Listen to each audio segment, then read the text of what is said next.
जय मां गायत्री। आप देख रहे हैं law in the spiritual secret. Gayatri मंत्र सिद्धि के लिए कितने मंत्रों का जाप करें? आप सभी का स्वागत है हमारे इस परिवार में। मैं उम्मीद कर रहा हूं कि आप सब बहुत अच्छे होंगे। मां गायत्री की कृपा आज आप पर बनी होगी और आज हम बहुत खास विषय पर बात करने वाले हैं। गायत्री महामंत्र के प्रत्येक शब्द की व्याख्या। इस मंत्र के पहले 9 शब्द ईश्वर के दिव्य गुणों की व्याख्या करते हैं और उसके बाद हम मंत्रों की बात करेंगे, सिद्धियों की बात करेंगे। सबसे पहले बात करें तो ओम, जिसका मतलब होता है प्रणव। भूर मतलब होता है मनुष्य को प्राण प्रदान करने वाले। भुव मतलब होता है दुखों का नाश करने वाले। स्वः मतलब होता है सुख प्रदान करने वाले। इसके बाद आता है तत्। तत् का मतलब होता है वह। और इसके बाद आता है सवितुर। सवितुर का अर्थ होता है सूर्य की भांति उज्जवल, इसीलिए सवितुर शब्द का उपयोग किया जाता है। सवितुर के बाद आता है वरेण्यम। इसका मतलब होता है सबसे उत्तम, सबसे प्रभावशाली। इसके बाद आता है भर्गो, यानी कि कर्मों का उद्धार करने वाला। जो हमारे कर्म है उसका उद्धार करने वाला है भर्गो। उसके बाद आता है देवस्य। देवस्य का मतलब होता है प्रभु। और धीमहि। धीमहि का मतलब होता है आत्मचिंतन के योग्य, अपना ध्यान रखने वाला, अपनी चीजों का चिंतन करने वाला। इसके बाद आता है धियो। धियो का मतलब होता है बुद्धि, विवेक, कैसे हमारी बुद्धि और विवेक आगे बढ़े। धियो के बाद आता है यो। यो का मतलब होता है जो से अर्थ है कि हम जहां पर आगे बढ़ना चाह रहे हैं, जिस स्थिति में आगे बढ़ना चाह रहे हैं। इसके बाद आता है नह। नह का अर्थ होता है हमारी।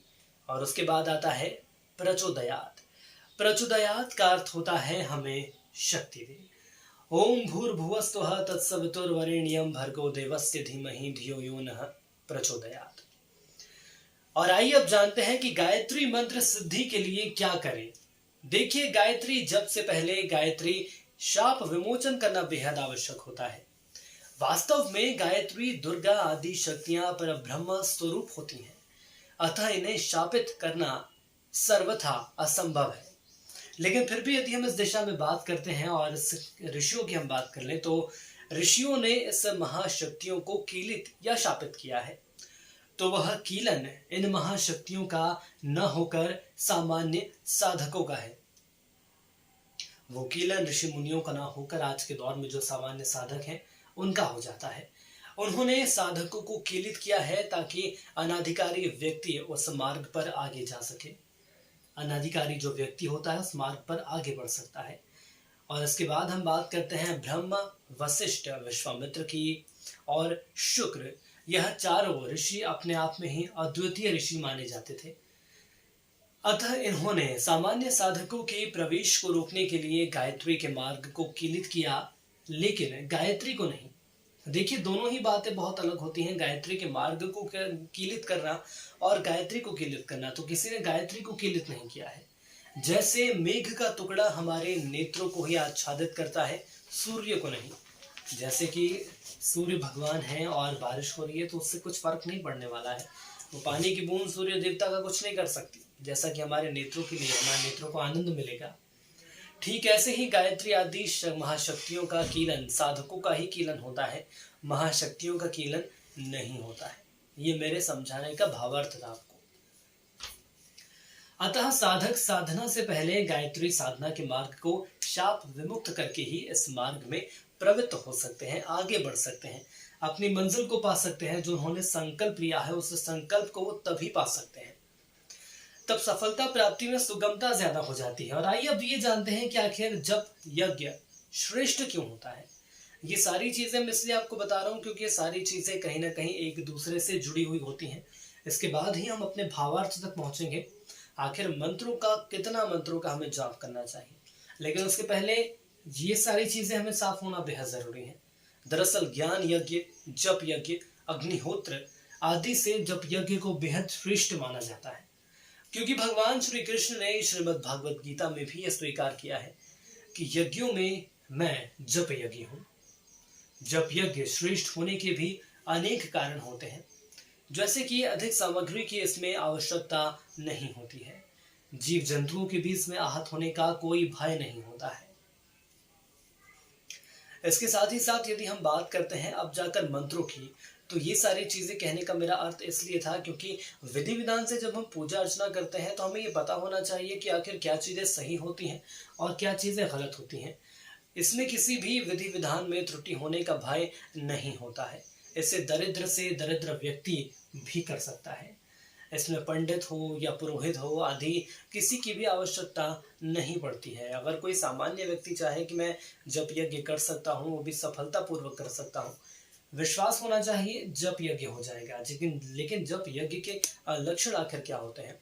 देखिए, जप के लक्षणों की यहाँ पर हम बात करेंगे, क्योंकि मंत्रों का जप हम करते हैं तो हमें ये पता होना चाहिए कि जप के लक्षण आखिर क्या होते हैं। एक और मंत्र मैं आपको बता रहा हूँ, चाहे तो आप इस मंत्र को लिख सकते हैं। मनु मध्ये स्थितम मंत्रो, मंत्र मध्ये स्थितम मनः, मनु मंत्र समायुक्तम एतव्य जप लक्षणम। मन के मध्य मंत्र स्थित हो और मंत्र के मध्य में मन स्थित हो। इस प्रकार मन और मंत्र के सम्मेलन की अवस्था को ही जप कहा जाता है। देखिए, ये सारी चीजें इसलिए आपको जानना जरूरी होता है क्योंकि इसके बाद ही आपको पता चलेगा कि जो हम साधना करते हैं, जो हम मंत्र सिद्धि चाहते हैं, गायत्री मंत्र की सिद्धि हम चाहते हैं, तो इस दौरान कौन कौन सी सावधानियां हैं जो हमें रखनी है, कौन कौन सी सावधानियां जो हमें नहीं रखनी है। तो कुछ खास बातों का यहाँ पर आपको ध्यान करना होगा कि जब आप मंत्र सिद्धि के दौरान अपनी साधना पर बैठे हैं, उस वक्त आखिर आपके साथ क्या क्या होता है। जैसे कि जब हम बहुत देर तक बैठे रहते हैं तो हमारी आंखें बंद होने लगती हैं, जम्हाई आने लगती है, नाक से आवाज़ निकलने लगती है, या हमें आलस आने लगता है, हिचकी आने लगती है। किसी मंत्र हम कहीं हमारा ध्यान है और हमारे मन में कुछ और विचार चल रहे हैं, किसी पापी व्यक्ति को देख रहे हैं, ये सब जप में बाधा माने गए हैं। इनसे हमें बचना चाहिए। लेकिन इनसे हमें कैसे बचना चाहिए? इन्हें हमें शांत चित्त से ही जप करना चाहिए। इनसे हम बच सकते हैं। आसन पर बैठकर उचित दिशा में मुंह करके ही जप करना चाहिए और जप के बाद आसन के नीचे की मिट्टी मस्तक पर लगाए और उसके बाद ओम शुक्राय नमः कह के ही आसन छोड़े। अब मान लीजिए कि आसन पर बैठे हैं और आसन आपका पूरा हो गया है, आपके जितने भी जप हैं, उसके बाद जब उठे तो आप एक मिट्टी लें, उस मिट्टी को अपने माथे पे लगाएं, उसके बाद ओम शुक्राय नमः कहेंगे, उसके बाद उस आसन को आप छोड़ सकते हैं। अब ध्यान रखिए कि माला जप के समय वस्त्र से ढकी रहनी चाहिए। सुमेरु में उल्लंघन बिल्कुल भी नहीं होना चाहिए। ये सारी चीजें बहुत जरूरी होते हैं क्योंकि छोटी छोटी चीजें ही मंत्रों को सिद्ध करती हैं। गुरु के मार्गदर्शन से मंत्र के जप के रहस्य को समझना चाहिए। जप से पूर्व माला का संस्कार अवश्य कर लेना चाहिए। देखिए, संस्कार नहीं होगा तो माला में उतनी शक्ति नहीं रहेगी। संस्कार विधि ग्रंथों से या गुरु मुख से समझनी चाहिए। अन्य मंत्र भी हम सिद्ध कर सकते हैं, किंतु गायत्री और वेद के समस्त मंत्र स्वयं सिद्ध होते हैं। गायत्री मंत्र चारों आश्रमों में स्थित व्यक्तियों के लिए सबसे ज्यादा उपयोगी माना गया है। वो इसलिए क्योंकि जो गृहस्थ जो जीवन जीते हैं ऐसे व्यक्ति और जो ब्रह्मचर्य जीते हैं, नित्य इन्हें 108 बार जप अवश्य करना चाहिए। वानप्रस्थ और सन्यासी 1008 जप नित्य करते हैं।